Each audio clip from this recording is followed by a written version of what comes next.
in Maryland. Been in PG County, for a good part of my life. Attended DeMatha Catholic High School.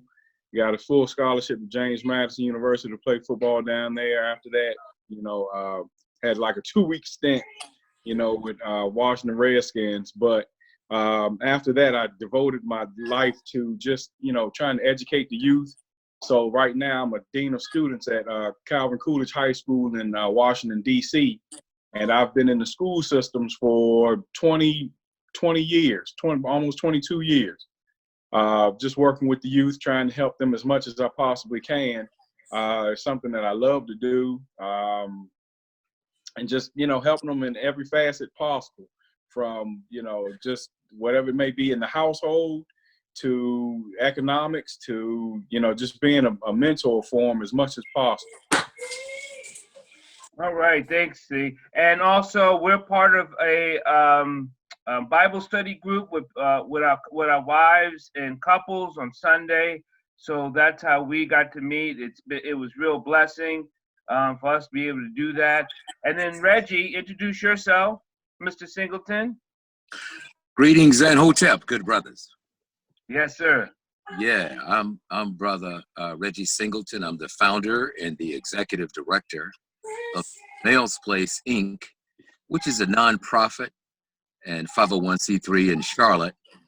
And we use some of our time-honored traditions of the African history and experience to socialize and do manhood training for Black boys 12 to 18.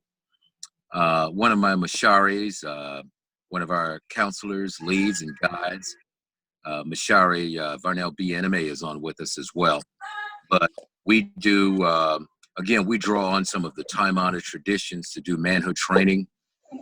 We focus on mentorship, agriculture, and social justice. We have a travel program where we do regional and international travel. We do lots of agriculture and production, and we distribute to many of the seniors in the some of the hardest hit areas in Charlotte in terms of food insecurity. And he's done a great job. He's been on my show, Bridges Live. We had him on, and because the things that he's doing with the boys and keeping them out of prison and really mentoring them to being not just young boys, but to men. And I like how you instituted that, like almost like a fraternity, where you, that collaboration, how you got them in lockstep, not just because pride of what they are, what they wear, but what they do and who they are and who they're going to become. And I really like that. That's amazing. Thank you. Thank you, Doc. Brunel. Yes, sir. Dennis, introduce yourself. Oh, okay. Yeah, my name is Varnell Bienemy. I'm one of the Masharis at the Nails Place. I'm also a financial advisor, so I try to use my talents and gifts to provide financial literacy and awareness. Everywhere I go, I do workshops, and I work with Bob and Reggie, who gives me an opportunity to share and pour into the young males. It's an opportunity for me to give back to my community and, provide and make a positive impact. I've been in Charlotte since '96, born and raised in New York. I'm also a New Yorker. So what part of New York? If you say Brooklyn, I'm going to laugh at you. Nah, I'm from Long Island. Oh, I'm a Bronx kid myself. So welcome. I always Brooklyn always likes to take the credit like they're the only New York, borough in all of New York. So, you're right. They get one Biggie Smalls, and they just think they're the whole world. No, that's true. When you got to see Baba Reggie's rendition of New Yorkers, and I think he's really picking on Brooklyn people. Well, I'm from the Boogie Down Bronx, where actually DJing and spinning started. So there you go. I want to have a great conversation now. I will be putting this out on social media, and you guys know that, but I'll be sending you guys all the links and all that stuff after it's all over and said and done with. But the ultimate purpose I want to talk about, and I got you guys on and I'm actually waiting on Dennis from Minnesota, but if he comes on, he comes on. But I want to focus on male conversations that we don't normally have, that young boys don't think other men have about young boys, and getting them where I think we dropped the ball, in short. That's what I think we did. I think we dropped the ball as a collaborative adult. And what do you guys think about that? I think in some aspects, I would personally say yes, because this is something that I talk to my young men about at school. I know kind of growing up for me, growing up in a single parent household, I had some of the, kind of OGs or whatever you want to call them in the neighborhood who kind of kept us straight. And if there was something that, we did kind of out of bounds, then they would kind of, be there to kind of tap us back into reality and let us know, like, nah, not around here, and I don't know if we had the same thing going on in some of the neighborhoods. I know we do, but I don't know if some of the kids are kind of listening to some of the guys now. Well, this is Baba Reggie, and I think certainly historically we've had a number of socializing entities within our communities, namely the family, the church, the school, and the community. And there seemed to be a greater cooperation with those respective entities in terms of socializing and educating our young people, transmitting various cultural values and expectations from the past to our younger people from generation to generation. And so in some respects, I think there are some organizations out there, there are certainly individuals out there that are doing some of this transmission from previous generations to the next. But I think I agree with you to a degree in that there have been a dropping of the ball to ensure that our children minimally get what they need. Mm-hmm. For instance, who are you?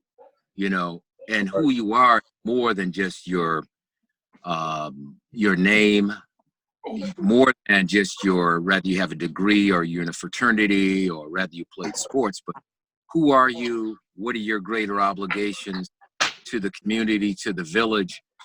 I believe that those are things that needs to be inculcated and needs to minimally be ensured into our young people.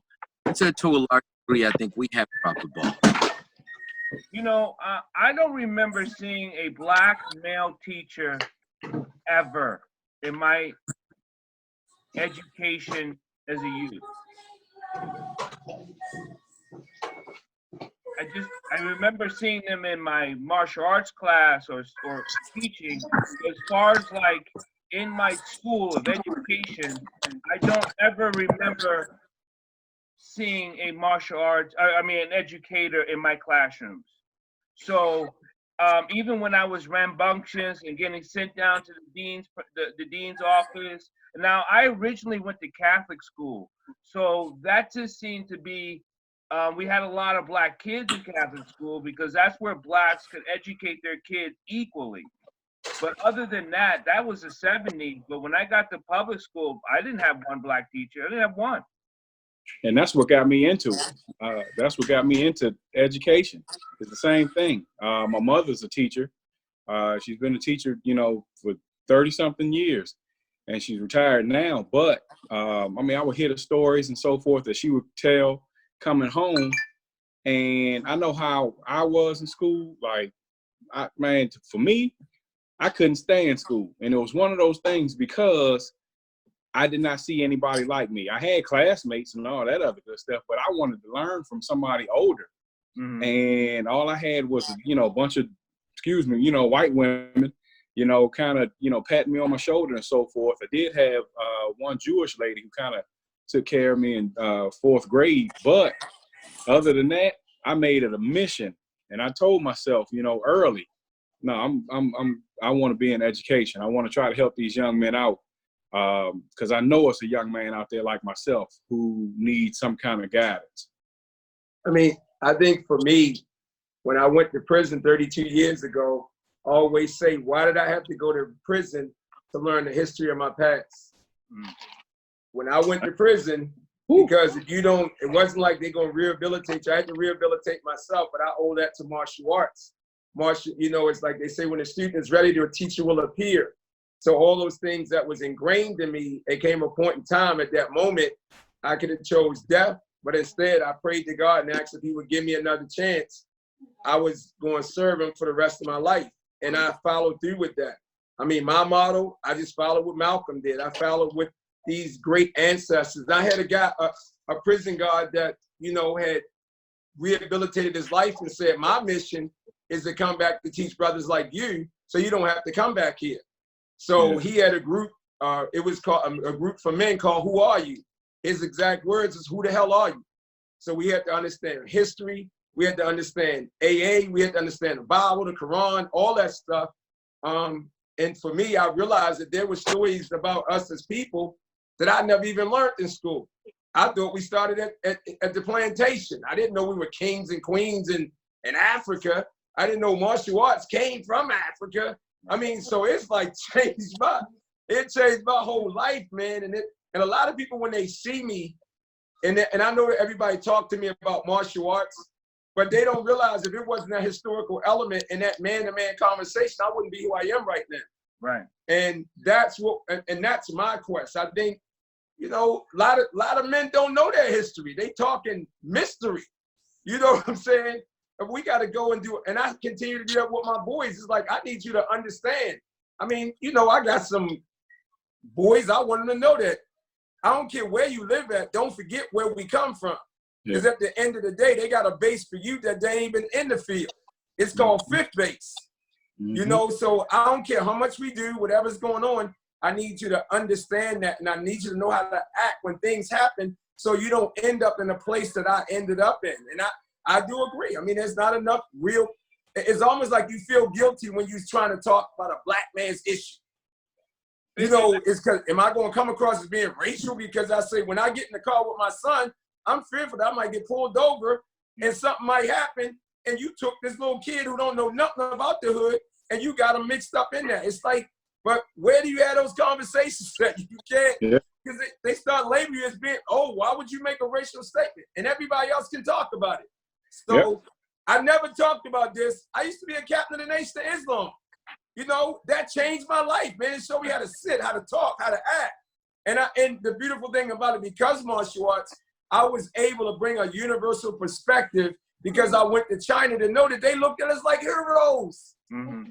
So I tried in my martial arts, you know me, I talk about it. I want people to know, and I'm not promoting martial arts. If it wasn't my way of the hood, you wouldn't even be doing martial arts. It was the hood where all of this started at.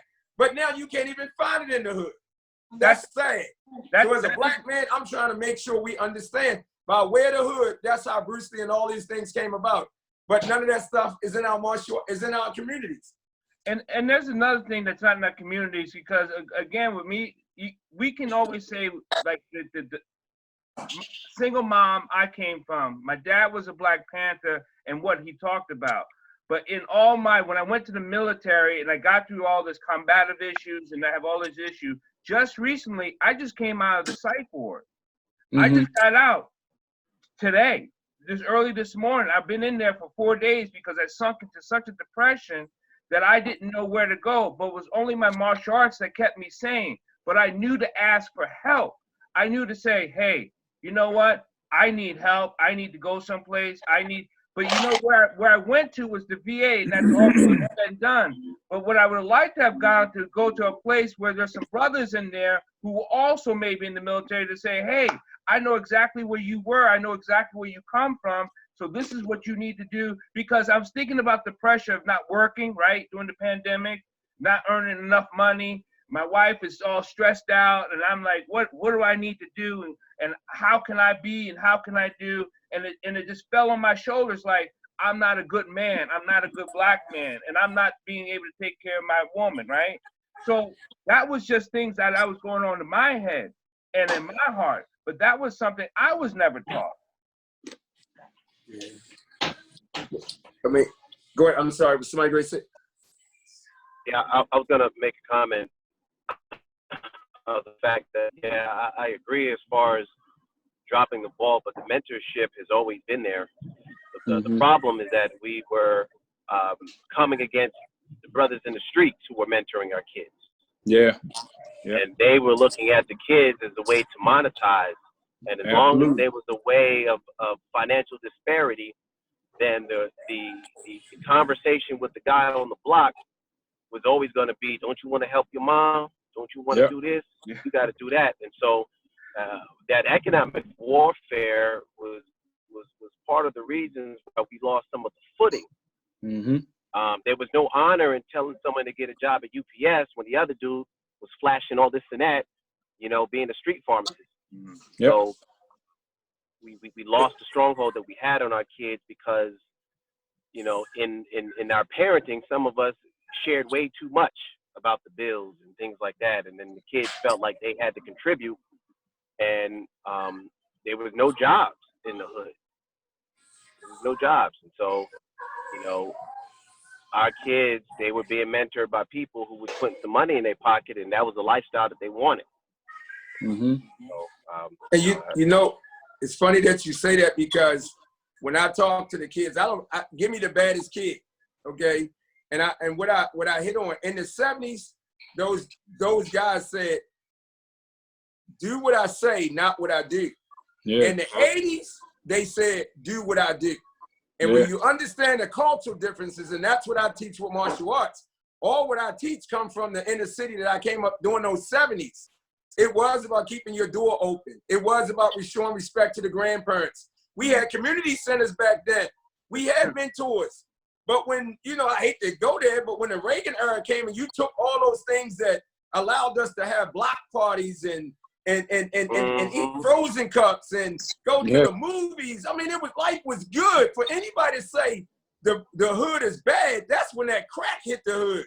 Right. Before then, them drug dealers had a code. Nah, shorty, go to school. I'm one of those kids. If it wasn't for those sort of things that they did, I sold drugs because I made that choice. My dad took me to the jail and said, that's no place for a black man. I made that choice. It wasn't until I realized that, hold up. If I say I was poor and I didn't have leadership, we had Christmas, we had dinners. My dad told me, every time you talk to a man, you say, thank you, sir, and thank you, ma'am. So all what I represent, I make it clear, it comes from my parents that did the best they did in the community centers that I still work with to this day. That same community center that raised me at 13 years old, I still go back to Baltimore and I try to be that. But I think that it was that switch in the game, and I don't want to say that, when they put those low, inexpensive drugs in the hand of kids who was just kids, and they thought they can be a gangster by blowing somebody's brains out with no code. Come on, I'm not promoting this, but think about it. Like every race of people, they use the hustling game to escape and build a business. Absolutely. Those older guys, I'm not promoting that, but that was the code and ethic. And somewhere along the way, you know, I'm not going to go into that, but it was set up. I mean, where are the community centers? Where are all those things that raised us when you coming up of that 70 era? Where, come on. It was good times. It was fun times. It instilled such morals and principles in us. And then at one time, all that stuff was gone. You're right. All you see now is a hustler trying to fake like he was a moneymaker. So Reggie, I know when you started the Males Place, how did you know, maybe I'm going to put the blame on myself, but I'm not doing enough to get to the kids, to go get them and talk to them where they're at. How did you do that? It's a great question. In fact, much of my inspiration and motivation came from after I graduated from college. I graduated from the University of South Carolina in 1985.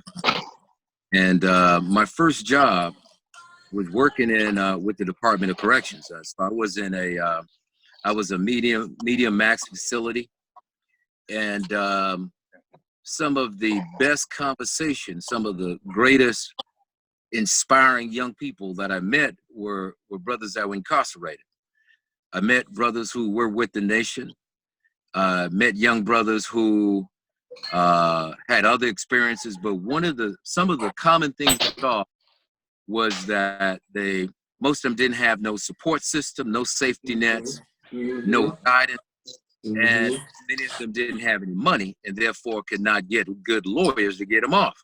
So rather than, so I realized that even at that age, I was probably 24, 25, I realized that to really make a difference with my people and solve some of this problem in terms of guiding Black boys to be men, I needed to get in on the front end. Okay. So I realized that mentorship was intended to replace effective parenting, but if we're able to have a level of influence, particularly in the homes like where mine were, where I grew up without my father. I had 7 sisters, and so mentorship. Then I started through introducing hoops and introducing conferences, and then added the weekly manhood training piece. So we're an African-centered, male-centered program. Our 3 tenets are mentorship, particularly from an Afrocentric standpoint, and agriculture. I grew up out on the Sea Islands. I'm a Gullah Geechee. So, Sure. Yes, sir. Yes, sir. You're the original Geechee man. No doubt, brother. No doubt. So I realized that a lot of those, and I got involved in the food system very early too. I was doing seasonal migrant work at the age of 5, picking cucumbers, tomatoes, and all that. And so I saw the exploitation in the food system.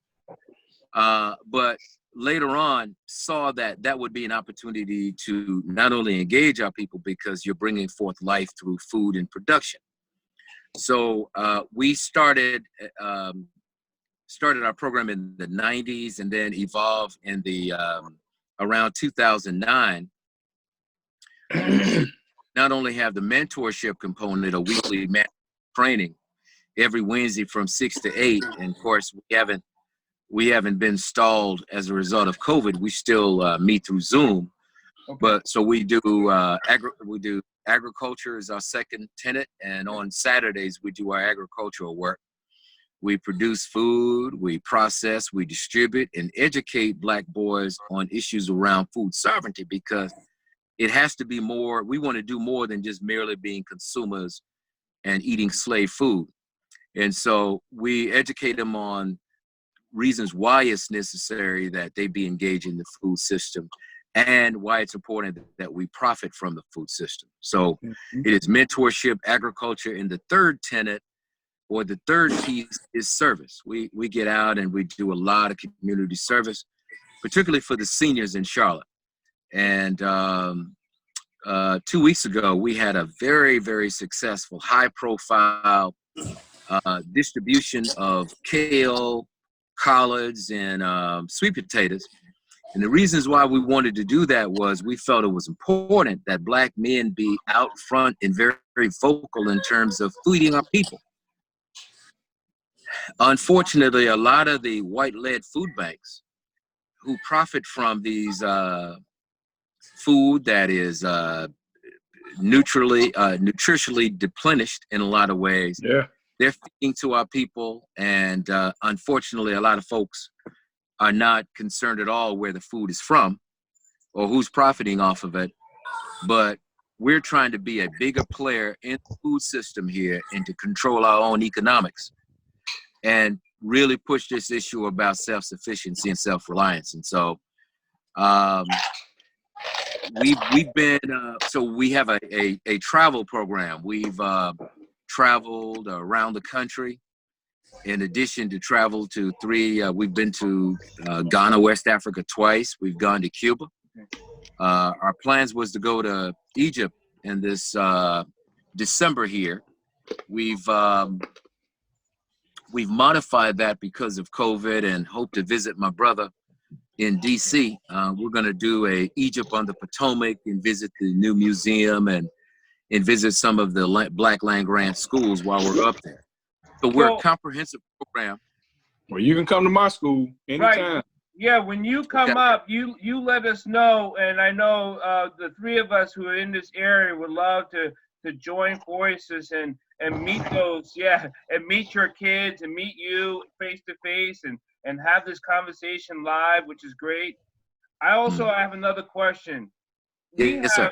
We have a tumultuous time where we know Black boys are being killed or Black men are being killed. It Yes, has sir. always been an issue, but it seems to be more prominent. Yes, sir. How do you think in this COVID, there's a lot of Black boys who've been separated from us? Right. Now, I know you did a live, you keep your school pretty tight, Will, and you keep your boys in live Zoom and things like that. But yes. How can we keep our boys alive? What do you think we could do better? In fact, we got a local minister here, Brother Corey Muhammad, who's going to do a session for us on Zoom this coming Wednesday. It's going to be on conflict resolution. And one thing that's very clear to me, brothers, is this. I'm not sure the day, the time, or when, but we all will be confronted by belligerent police officers or security guards or people who present them as an authority, because just like with the Trayvon Martin situation, you got white vigilantes out there who believe that it is their God-given inalienable right to control us, and that, in the words of Roger B. Taney, that we as Black men have no rights in which they need to regard. So we try to instill within our young men to recognize insanity, to recognize foolishness wherever it may exist. And if it means retreating or removing themselves from that predicament, then that's their first thing. But but we also want to teach them, and that's why my good brother who's doing the martial arts piece is so important. We do a great deal of fitness as well, because we use the word warrior very intentionally, because we want our boys to be physically, mentally, spiritually, morally, educationally, culturally strong. So if and when it comes, and if it's past debate, and if it's past being able to argue or negotiate a position, if you got to defend yourself or your interests, you need to be able to do that. So we really try to get our guys to make good decisions, to make good choices about who they're around and what they're exposed to. You know, people come to us because of word of mouth or because of some of the high profile activities that we do. But it's really important during this period right here, during COVID, because the data shows that we significantly regress during out of school time. So we got to keep our people engaged. Well, you know, what for you got? they make an option, not for us. So we meet through Zoom, we meet through other technology. In fact, we still get together and do farming too. So, but you got to keep them engaged. You know, the interesting thing is that you said on that, what I try to do, the character is the most important. If you read my book, I done been beat up by police. I mean, but the beautiful blessing of this is that I now teach those same people that I used to have a lot of anger issues towards. But that took a lot of, self-knowledge, knowledge of self, understanding my part that I played. And now when I teach the kids, I mean, first of all, like you said, I got to get them to respect and know that you don't have to sell drugs and do all the things that I did, because now I've been running my own business since I was 16 years old. I came out of jail with $20 in a dream, and look at what I did without any drug money and without any ignorance. I understand how the world look at me, but I got to be the opposite of what they want me to be. And that's what we teach in martial arts. The last thing I want to do is fight. Everybody else that talk about kill and destroy, they can talk about that, but it ain't the same for us. So when I learned to be a peaceful warrior, you don't know what to do with the peaceful warrior. And that's what martial arts is really all about. It's the art of fighting without fighting. The most powerful warrior is the one that can walk in a room and be about peace and harmony. And I'm sorry, man, I take this so, because I don't want to be, it's easy to fight and hurt. It's harder to love and build and be selfless. How could a guy be locked in a maximum security prison and practice martial arts every day and not get a one fight? So when that Chinese man or whoever over there telling you, kill, I'm gonna show you how to hurt some, maybe he ain't been in no damn hood that we done came up in. That ain't gonna work there. So let's teach them, let's train like a maniac. And you know, when you take your bodies to do such devastating football training, you less likely to want to be egotistical because you know what you can do. That's that knowledge of self. And you know, that's what I tell them, man, character, man. When it's time to go a certain place, dress a certain way, pull your pants up. We can't walk with a hoodie over our head. Even me, when I see a brother walk behind me, they done took the drug dealer lifestyle and made it fashionable. That don't work for us. No. That ain't nothing but a drug dealer lifestyle. Your boots open, your hood up. That's what we did. I'm trying to tell you, don't be that way. That policeman call you over and say whatever, beat them up. Learn how to sucker up. Yes, sir. No, sir. No problem, sir. It's your world, sir. He got the upper hand. The kids don't know that no more. We got freedom, but freedom comes responsibility. You got to show a responsible behavior that will not escalate the situation. And I'm speaking from experience. I know what it's like to live in the projects and the police try to run your damn head into the wall and leave you for dead. But now I know that God has blessed me to be able to teach them policemen kids today. And to be able to work with the same people I thought I had. I'm sorry, man, I just take it so personal because I know what it's like. And the last thing I want is my kids. I got a son that's 35 years old. I'm so happy that I was able to raise him and he never been to jail. Now we got 2 more. I want you to understand that regardless of what, we always got to struggle, but we got to be the opposite of what they're expecting us to be. They want you to explode because of our energy. What about if you do whatever you want to do to me, I keep loving you. You can't do nothing to me. That's what I teach with martial arts. Shay. What do you got, D? No, no. I was just gonna say the same thing. You know, in the classroom, in the school buildings, man, we see it all day, every day. Just the kind of lack of respect that they have, you know, whether it be for elders. And I work in a building. This is the building that this is the most male-heavy building I've ever worked in, and black male-heavy building at that. And we are constantly trying to talk to these young brothers, trying to get them on the right page. And I know growing up, man, that's what I wanted to see. I wanted to see and be around a building where it was nothing but strong black men, man, who have been, you know, through NCAA and other organizations, martial arts. And it's right there in DC. I work there. I love it.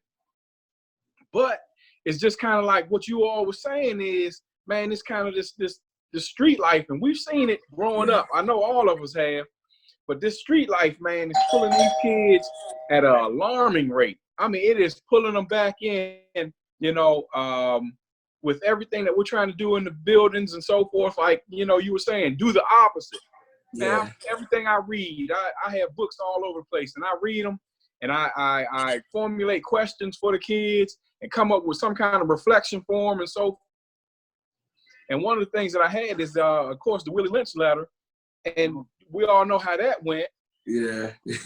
I go in there and I pull out and talk to them about how to do everything opposite of what they asked, you know, or were telling folks to do.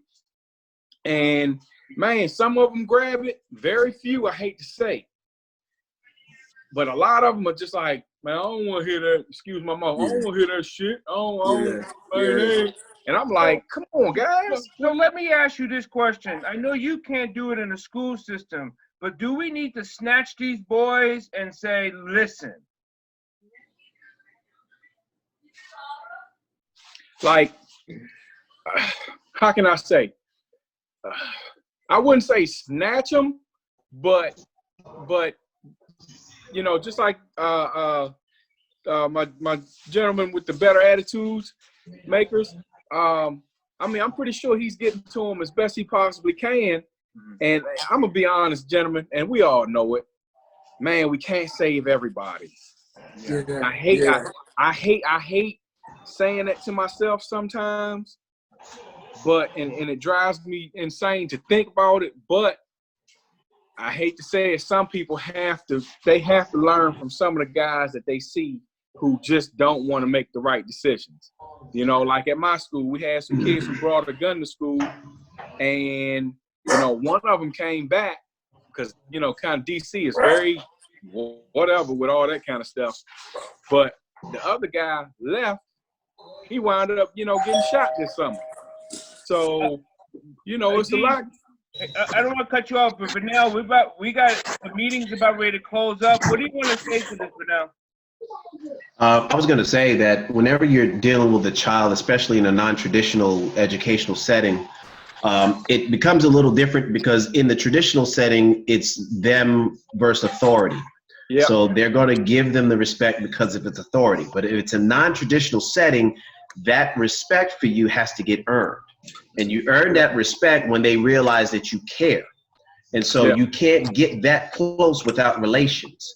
Right. And so that takes time. So in order for us to grab them and you not have them buck back at you, you have to earn their respect, and that comes through time. Mm-hmm. And you know the interesting thing, and I mean, I don't miss, because I was fortunate. My dream has always been to be a movie star. So I've been on one of the biggest TV shows with Bruce Lee's daughter, who was Shannon Lee. Mm-hmm. So, and through those journeys of being, I mean, working with Michael Jai White, Byron